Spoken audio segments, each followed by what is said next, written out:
Hello everyone. History एनर के एक नए वीडियो लेक्चर में आप सबका वापस से स्वागत है। हमने मिडिवल इंडियन हिस्ट्री को शुरू करा था। ये वीडियो इसी वीडियो सीरीज का एक पार्ट है।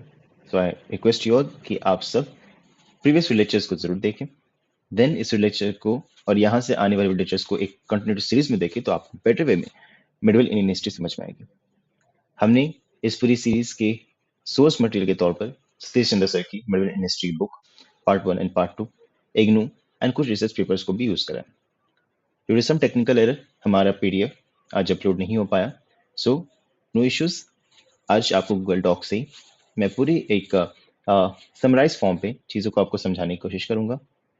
अगर आपको ये वीडियो लेक्चर अच्छा लगे, आपको मेरे एफर्ट्स अच्छे लगे, तो I request you all to please like करें, कमेंट करें, अपने फीडबैक को शेयर करें इन वीडियो लेक्चर्स को उन सब के साथ जिनको इनकी रिक्वायरमेंट है। ऑल्सो सब्सक्राइब करें आप वीडियो चैनल को and don't forget to press the bell notification. Also आपको पीपीटी के तौर पे इस वीडियो सीरीज की सारी पीडीएफ्स हमारे इंस्टाग्राम बायो की लिंक पे अवेलेबल मिलेगी। तो also follow our Instagram page. तो चलिए शुरू करते हैं। हमने अर्ली मिडिवल इंडियन हिस्ट्री और मिडिवल इंडियन हिस्ट्री में महमूद ऑफ गजनी को कई बार के बारे में कई बार आपको इन्फॉर्मेशन दी है। एंड वो इन्फॉर्मेशन आपको ये समझने में बहुत मदद करेगी कि किस तरीके से गजनवीज का राइज हुआ था, राइट। इसीलिए आप प्रीवियस लेक्चर्स को देखें। आज हम महमूद ऑफ गौरी, मोहम्मद गौरी या जिससे हम मोइजुद्दीन मोहम्मद के नाम से भी जानते हैं, उसके बारे में बात करेंगे। उसके बाद हम बात करेंगे कि एग्जैक्टली क्यों राजपूत का डिक्लाइन हुआ और किस तरीके से दिल्ली सल्तनत का एक स्टैब्लिशमेंट होता है। तो ये वीडियो आज का थोड़ा छोटा रहेगा, बट ये एसेंशियल है क्योंकि आपको जब नेक्स्ट वीडियो लेक्चर जहाँ से हम दिल्ली सल्तनत की शुरुआत करेंगे वो आपको बेटर वे में समझने में मदद करेगी। ठीक है। तो मैं मोहम्मद गौरी, इसका एक टाइम पीरियड बहुत एसेंशियल है। 1149 से 1206 सीई के तक हम इसे देखते हैं। ये एक बहुत he able commander, military strategist और एक बहुत ही स्ट्रॉन्ग पॉलिटिकल फिगर की तरह हम इसे देखते हैं। इसने कई सारे रेड्स करे हैं अपनी नेबरिंग स्टेट्स पे एंड कई सारे लॉन्ग डिस्टेंस जो स्टेट्स हुआ करते उन पे भी जाकर इसने कई बार रेड करे। यूजुअली अगर हम इनके थोड़े से स्टेट स्ट्रक्चर को देखें तो हमें देखने को मिलता है कि इनका पावर जो था वो एक हायरार्किकल पैटर्न पे था, मतलब इनके पिता के बाद इनके पास आया था। ठीक है।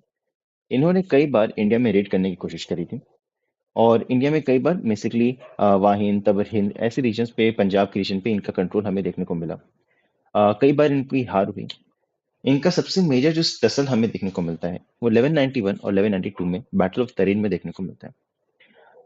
बैटल ऑफ तरेन के बारे में बात करें तो आप सबने इससे पढ़ा है और समझा भी है कि पृथ्वीराज चौहान पहले वॉर को जीतते हैं एंड सेकेंड में ये हार जाते हैं।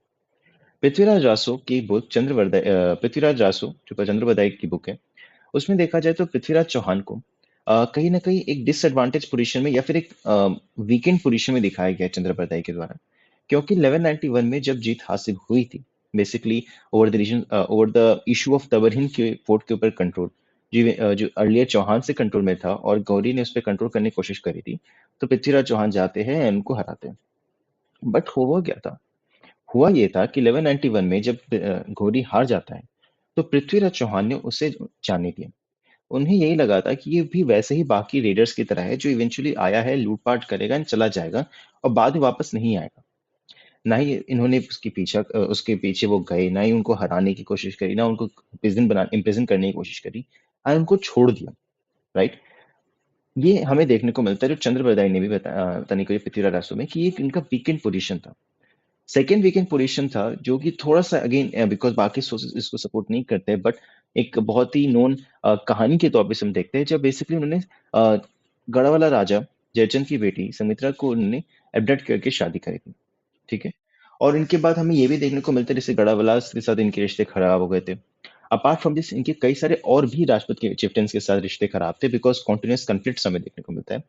और ये बहुत बड़ा रीजन जब 1192 में गोरी गोरी के अंदर कमांडर चीफ के तौर पे कुतुबुद्दीन ऐबक, बख्तियार खिलजी, यल्दुस, ये सारे जब आते हैं और इवेंचुअली लड़ाई करते हैं आपके पृथ्वीराज चौहान के साथ, हम सबके पृथ्वीराज चौहान के साथ, तो क्योंकि पृथ्वीराज चौहान के पास कोई और सपोर्ट नहीं होता है बिकॉज उनकी टसल्स एंड कन्फ्लिक्ट चल रहे होते हैं बाकी राजपूत रूलर्स के साथ।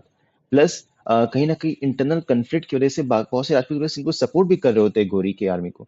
ये भी हमें रीजन देखने मिलता है कि इवेंचुअली पृथ्वीराज चौहान की डिफीट होती है। ठीक है। अगर हम सतीश चंद्र सर की बुक को देखने की कोशिश करें, फरिश्ता के रिकॉर्ड्स को देखने की कोशिश करें, तो हमें देखने मिलता है कि कुछ लंबे समय तक इवेंचुअली अलाउ करा गया था पृथ्वीराज चौहान को रूल करने के लिए, और ये उनके न्यूमिस्मैटिक सोर्सेज देखने मिलता है, जहाँ पे रेफरेंसेस हमें देखने को मिलते हैं कि अ, मुइजुद्दीन मोहम्मद, जिनका ऑब्वियसली मोहम्मद गोरी, उनके बारे में मोहम्मद बिन शाम ऐसे इंस्क्राइब किया गया है कॉइन्स में। तो इसे देखने को मिलता है कुछ समय तक उनको चौहान को रूल करने को मौका दिया गया था, बट इवेंचुअली कब्जा कर लिया गया था, और उसकी स्टेट को कैप्चर कर लिया गया था, और इस तरीके से इनका एंड होता है। ठीक है।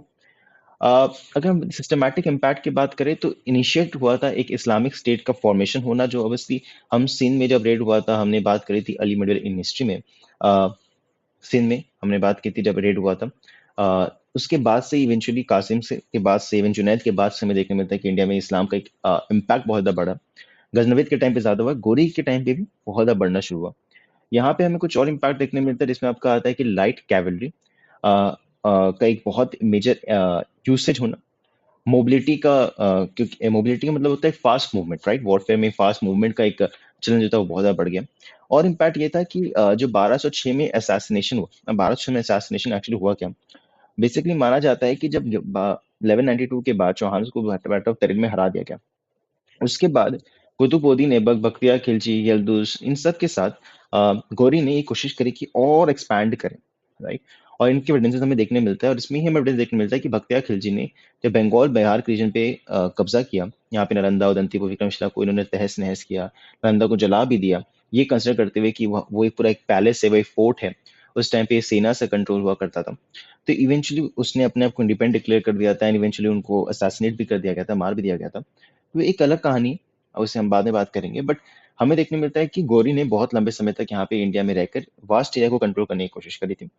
इवेंचुअली जब कंट्रोल हो चुका था, तो वो वापस अपने ही ओरिजिनल किंगडम पे जा रहा था, सो दैट कि जो उसके कजन भाई है, उसको वो उतना प्रॉपर्टी दे दे जितना वो इंडिया पे कैप्चर कर चुका है, सो दैट कि एक पार्टीशन ऑफ एम्पायर हो सके। क्योंकि गौरी का एक बैकग्राउंड अगर हम देखते हैं, तो एक ऐसे स्टेट से बिलोंग करता था जो अपने आप में बहुत ही कमजोर था, और अपने एनिमी से घिरा हुआ था। उनके रिसोर्सेज नहीं थे, उनके पास वेल्थ नहीं था, और सिर्फ उनके पास एक ही चीज थी, वो थी मिलिट्री माइट एंड जज्बा। ठीक है। तो ये एक रीजन था कि अगर स्टेट स्ट्रक्चर की बात करें, जो उसके फादर ने छोड़ा था दो भाइयों के बीच में, अगर वो फर्दर डिवाइड होता, तो वो स्टेट और वीक हो जाता। तो इसलिए घोरी ने ये भी डिसाइड करा था, ऐसे कई सारे रिकॉर्ड्स मानते हैं कि ये एक रीजन था, क्योंकि वो वेस्टर्न और नॉर्दर्न स्फीयर में नहीं जा सकता था बिकॉज ऑफ हिज एनिमीज। उसके पास एक ही स्कोप बचा था कि वो क्यों इंडिया में आया था। उसका रीजन ये था कि यहाँ पे इकलौता ऐसे रहता जो कि प्रोस्पेरस था, एज वेल एज कहीं ना कहीं उतना यहाँ पे टेरिटरी ये कैप्चर कर सकता था। तो ये मानते हैं। और यहाँ पे जब उसने हासिल कर लिया उतना टेरिटरी जो उससे लगा कि सफिशिएंट एनफ है, वो वापस जब जा रहा होता है, तो उस पे हमला कर दिया जाता है, and as a resulting factor उसकी असैसिनेशन हो जाती है। हाउएवर जैसे उसकी असैसिनेशन होती है, अगेन कन्फ्लिक्ट जो है हमें देखने को मिलता है, कई सारे जो उसके स्लेव्स थे, बिकॉज अगर हम इनके स्लेव्स की बात करें, those were loyal to obviously Ghori, उसमें से प्रोमिनेंट हमेशा डेफिनेटली हम रिकॉर्ड्स के तौर पे देखें तो कुतुबुद्दीन ऐबक को मानते हैं। हाउएवर बाकी जो स्लेव्स थे वो भी उतनी कैपेबल और एफिशिएंट भी थे, और इसी वजह से कहीं ना कहीं टसल हमें देखने मिलता है जो दिल्ली सल्तनत शुरू होती है, कौन रहेगा जो एग्जैक्टली लीडर रहेगा इन सबका, और किसका कंट्रोल कहाँ पे रहेगा, ये एक टसल शुरू होता है। ये हम दिल्ली सल्तनत में बेटर वे में डील करेंगे और बेटर वे में डिस्कशन करेंगे। ये ग्लिम्स था, क्रक्स था। सो या डिक्लाइन ऑफ राजपूत के बारे में बात करें, देखो पॉलिटिकल फ्रैगमेंटेशन के बारे में हमने आपको बहुत डिटेल में बताया, तो मैं आपको यहाँ पे उससे डील नहीं करूंगा। बस हाँ, याद है, ये समझ वाली बात है कि इंटरनल राइवलरी से एक बहुत बड़ा रीजन था जिसके से वो यूनाइट हो नहीं पाए। और यूनाइटेड फ्रंट होता तो शायद इंडियन सब कॉन्टिनेंट में इस्लामिक इन्वेजन, और इस्लामिक इन्वेजन होता भी तो इतना बड़ा एक इम्पैक्टफुल आउटकम नहीं होता। यूरोपियन टेक्नोलॉजिकल बैकवर्डनेस, सबसे बड़ी बात, कई सारे स्कॉलर्स ये एक्चुअली कहते हैं, और ये थोड़ा एक पॉइंट पे डिबेटेबल भी है और कहीं ना कहीं ट्रू भी है, क्योंकि जितने भी राजपूत चिफ्टन्स थे, इंडेड देवर उनके पास वो जज्बा था, they were brave, they were great leaders as well as military strategist, but at the same point of time उन्होंने इन्वेस्टमेंट करी नहीं थी, या फिर उन्होंने उतना इनोवेशन पे फोकस नहीं करा था कि शायद अपनी मिलिट्री माइट को हम इम्प्रूव कर सकते हैं, अपने हम वेपनरीज को इम्प्रूव कर सकते हैं, नई नई टेक्नोलॉजीज को के ऊपर इन्वेस्टमेंट करके हम अपने स्टेट को पावरफुल कर सकते हैं। तो ये एक कहीं ना कहीं वीक पॉइंट माना जा सकता है, जो टर्किश आर्मीज के कंपैरेटिव सेंस में अगर हम देखें तो इनको एक वीकर पोजीशन में रखता है। यही हम कह सकते हैं कि इंफीरियर वेपनरी थी एंड लॉजिस्टिक सप्लाई भी जो था वो बहुत कमजोर था। ऑल्सो टर्किश जो थे मिलिट्री बहुत मोबाइल हुआ करती थी, मोबाइल इनकी भी थी इंडियंस की, बट अनफॉर्चुनेटली उतनी नहीं हुआ करती थी जो हमें टर्किश के देखने को मिलती है।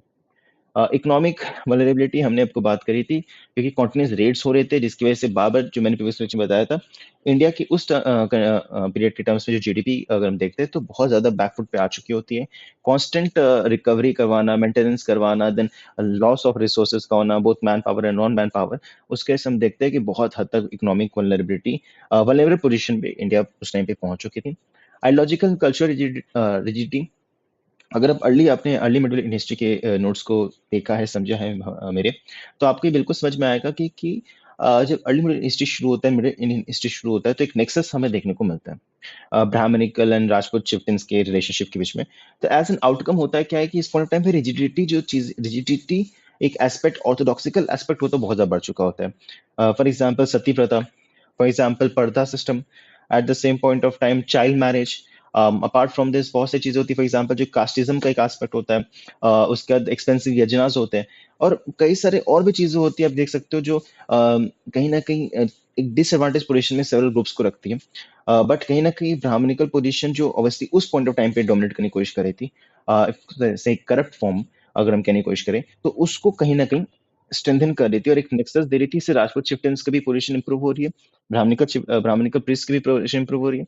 हाउएवर कहीं ना कहीं नेगेटिव एस्पेक्ट्स को ज्यादा स्ट्रॉन्ग करके, डिसएडवांटेज पोजीशन में रख के सेवरल ग्रुप्स को, ही सही, बट हाँ हमें देखने को मिलता है। एक्सटर्नल प्रेशर, इंटरनल प्रेशर, इसके बारे में हमने बात करी थी, राइट।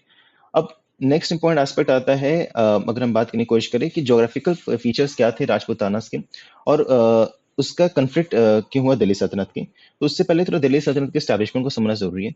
जैसे 1191-1192 के बाद जब बैटल ऑफ तरेन होता है, तो 1191-1192 के बाद हमें देखने मिलता है एक्सपेंशन होता है, घोड़ी के वास्ट एरिया के ऊपर कंट्रोल हो जाते हैं। इवेंचुअली उसके असैसिनेशन होने के बाद उसके स्लेव्स जो है वो कंट्रोल स्टैब्लिश करते हैं। इंडिया लाहौर के रीजन में कुतुबुद्दीन ऐबक का कंट्रोल होता है। इसी तरीके से यल्दुज और बाकियों का भी कंट्रोल हमें देखने को मिलता है। और इस तरीके से एक सिस्टमैटिक वे में इंस्टीट्यूशनलाइज टर्किश रूल का एस्टैब्लिशमेंट होता है इंडिया में। और 1206 के बाद एक मामलुक डायनेस्टी की शुरुआत होती है कुतुबुद्दीन ऐबक के अंदर इंडिया में। Mamluk dynasty, slave dynasty, Ilbari dynasty, कई सारे नाम दिए गए। अब एग्जैक्ट इनके जो डिफरेंस क्या है, ये दिल्ली सल्तनत की जब क्लासेस होंगी तो आपको बेटर में समझाने की कोशिश करूंगा। और दो कुछ इतिहासकार इसको एक मानते हैं, बट इन सेंस अगर इल्बारी इसे कहा गया है, मामलुक कहा गया है, और अगर स्लेव कहा गया, अगर तीनों के नाम अलग है तो इसका मतलब भी अलग है। डेफिनेटली प्लीज वेट करें, आपको सब्सिक्वेंट लेक्चर्स में इसके बारे में डिटेल में मैं बताऊंगा, ठीक है। एकता सिस्टम, अगेन ये सारी चीजें डिटेल में अब आगे सब्सिक्वेंट लेक्चर से पढ़ेंगे। बट एकता सिस्टम जो है kind of land distribution system है, जो फ्यूडलिज्म के स्ट्रक्चर को जो मैंने आपको पढ़ाया था उससे ही मिलता जुलता आपको देखने को मिलता है।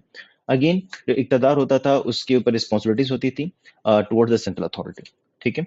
सेंट्रलाइज अथॉरिटी की हम बात करें, तो अगर हम कुतुबुद्दीन ऐबक की बात करते हैं, इल्तुतमिश, बलबन तक की बात करें, to an extent Razia Sultan, and then आपके फाइनली बलबन, तो रजिया तक भी हम देखें तो सेंट्रलाइज अथॉरिटी का एक वीक स्ट्रक्चर था, बट बलबन के बाद से जो सेंट्रलाइज्ड अथॉरिटी होती है वो बहुत ज्यादा मजबूत हो जाती है, बिकॉज बलबन ने पूरे स्टेट स्ट्रक्चर को रीस्ट्रक्चर करा था, और कहीं ना कहीं जो राजा की डिक्लाइन पोजीशन थी, जो सुल्तान की डिक्लाइन पोजीशन थी, उससे इंप्रूव करने की कोशिश करी थी।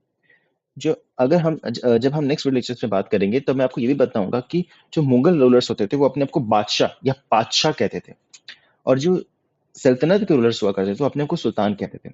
अब ये ऐसा क्यों होता था इसके बारे में भी मैं आपको सब्सिक्वेंट लेक्चर में बताऊंगा, ठीक है। तो इसके लिए भी जरूर जरूर नेक्स्ट लेक्चर्स को जरूर देखें, ठीक है।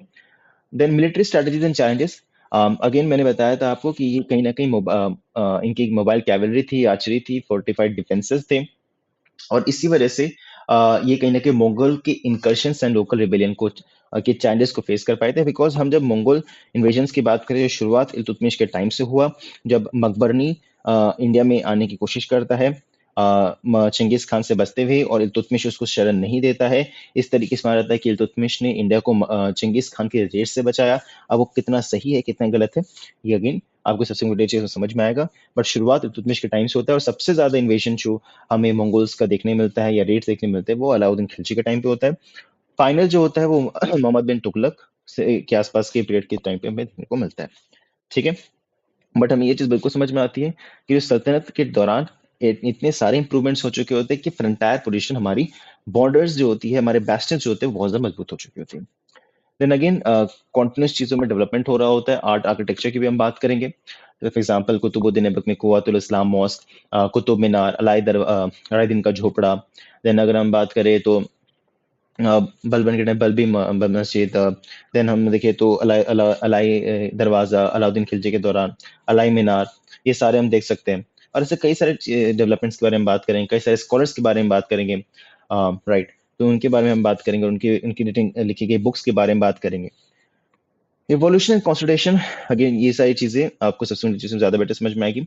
जोग्राफिकल फीचर्स ऑफ राजपूताना और उनका इन्फ्लुएंस क्या हुआ, जिससे कंफ्लिक्ट हमें देखने में दिल्ली सल्तनत के साथ।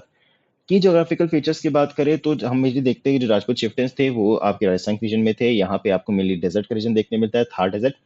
और ज्यादा इसकी वजह से यहाँ पे आपका टेरेन जो होता है, यहाँ पे एग्रीकल्चर प्रोडक्टिविटी बहुत कमजोर होती है। और ये कहीं ना कहीं इन्वेडिंग आर्मीज को चैलेंजिंग एक पोजिशन में रख देती है, क्योंकि बहुत बिकॉज यहाँ का क्लाइमेट अपने आप में एक डिस्टिंक्ट है, डिस्टिंक्टिव फीचर प्रोवाइड करता है। वो बैरियर की तरह भी है, तो एज ए बाउंड्री के तौर पे भी काम करती है। साथ ही साथ देखिए तो ये चित्तौड़ के रीजन पे, रणथंभौर के रीजन पे हमें पहाड़ी इलाके देखने को मिलते हैं, जो कि अगेन एक national frontier, national boundary provide करती है। यहाँ के डिफेंसिव इफेक्ट, डिफेंस को बहुत ज्यादा मजबूत बनाती थी। ट्रेड रूट की बात करें तो राजपूताना जो थे वो बहुत इंपॉर्टेंट ट्रेड रूट की तरह भी काम करते थे। नदर्न इंडिया में हम बात करें, गुजरात और डेक्कन को कनेक्टिविटी हमें मिलते हुए देखने को मिलती है, जिसकी वजह से ट्रेड बहुत ज्यादा फ्लरिश हो रहा था इनके अंदर में। और ये जंक्शन पे, और इनका जो स्टैब्लिशमेंट था बहुत से जंक्शन पे भी हुआ करता था। इम्पैक्ट क्या हुआ कॉन्फ्लिक्ट का, defensive strategies of Rajput, guerrilla tactics improve हुई। गुरिल्ला टैक्टिक्स की बात करें तो हमें कई सारे रूलर्स के बारे में देखें तो गुरिल्ला टैक्टिक्स में प्रोमिनेंट जो है वो मुझसे मराठास आते हैं। इसका मतलब होता है कि अचानक से आना, रेड करना और फिर गायब हो जाना।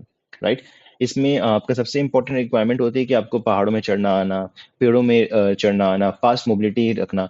ये कुछ रिक्वायरमेंट्स होती है गोला टैक्टिक्स की, तो ये भी इंप्रूव हो चुकी होती है। डिफेंसेस में बहुत मजबूत आ चुके होते हैं। अगर आप आज भी देखते हो, राजस्थान जाते हो तो वहाँ के किलों को देखते हो तो बाहर में इतने मजबूत मजबूत दीवार, इतने लंबे लंबे दीवार हमें देखने मिलते हैं। एंड टू एन एक्सटेंट ऐसा स्ट्रक्चर उनका बनाया जाता था कि आप उस पर चढ़ भी नहीं सकते। ठीक है, तो ये भी हमें देखने को मिलता है। सुल्तनत का मिलिट्री कैंपेन, कहीं ना कहीं हम देखें तो जितना राजपूत का एक पूरा, राजपूताना का एक पूरा जो ज्योग्राफिकल स्ट्रक्चर था वो इतना ज्यादा डिफिकल्ट था कि कहीं ना कहीं सल्तनत रूलर्स कैंपेन्स कर ही नहीं पाते थे यहाँ पे, ये भी हमें देखने मिलता है। और again political fragmentation among Rajputs was one of the reasons why Rajputs were not able to provide stiff और strong resistance against the Ghori. Right, बाकी अगर हम देखें तो लॉन्ग टर्म कॉन्सिक्वेंस क्या हुआ सेकंड बैटल ऑफ टेरेन का, राजपूत का डिक्लाइन हो गया, घुरिद रूल स्टैब्लिश हो जाता है, कल्चरल इंटरेक्शंस बढ़ जाता है, ऑब्वियसली कल्चर एक्सचेंज हमें देखने मिलता है। बाकी क्योंकि आपका एक weekend position, political vacuum create हो चुका होता है, तो ऑब्वियसली इन्वेजन बढ़ जाते हैं। इवेंचुअली एक नया political geopolitical and political landscape में इन इंडियन कंटेक्स्ट स्टैब्लिश हो जाता है। सो आई होप आपको ये वीडियो लेक्चर समझ में आया हो। अगर समझ में आया हो तो प्लीज लाइक करें, कमेंट करें, शेयर करें एंड सब्सक्राइब करें to video channel. Don't forget to press notification. Also आपको ये वीडियो लेक्चर की पीडीएफ चाहिए होगी तो आपको हमारे इंस्टाग्राम पेज की बायो की लिंक पे अवेलेबल मिलेंगे। आई एम रियली सॉरी आज आपको पीपीटी फॉर्मेट पे देखने को ये वीडियो सीरीज नहीं मिली, due to some technical errors वो अपलोड नहीं हो पाई। नो इश्यूज, आपको सब्सिक्वेंट लेक्चर्स में मैं बिल्कुल कोशिश करूंगा डिटेल्ड वे में चीज़ों को और अच्छे समझाऊं। So it was just a background context जो आपको दिल्ली सल्तनत को समझने में बहुत मदद करेगा। तो किसी भी तरह की इश्यूज हो, किस तरह के आपके डाउट्स हो, बेझिझक आप कमेंट सेक्शन पे या फिर इंस्टाग्राम से मुझसे कनेक्ट होकर वहां पे ये पूछ सकते हैं। तो पढ़ते रहे। जय हिंद।